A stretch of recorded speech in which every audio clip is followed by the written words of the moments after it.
At sabi ng salita ng Diyos sa mga taga-Israel na nakatira sa Babylonia, ang plano ko para sa inyo ay hindi para kayo ay saktan, kundi kabutihan at hindi kasamaan.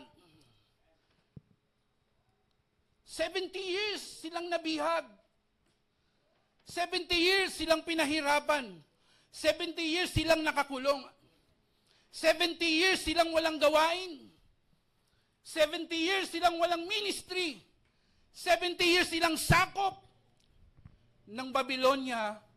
Pagkatapos sinabi ng salita ng Diyos, after 70 years, that my plan for you is to prosper and give you a better future and hope. Tanong ko po sa iyo, mga kapatid, ilang taon ka ng bihag ng kaaway? Ilang taon ka ng pinahihirapan ng kaaway? Ilang taon ka ng kapos? Ilang taon ka ng hindi mo kayang bilhin yung gusto mo? Ilang taon ng pinahihirapan ng kaaway ang iyong pamilya, ang iyong ministeryo, hindi makausad? Ilang taon na? Huwag ka mag-alala dahil may pangako sa iyo ang Diyos.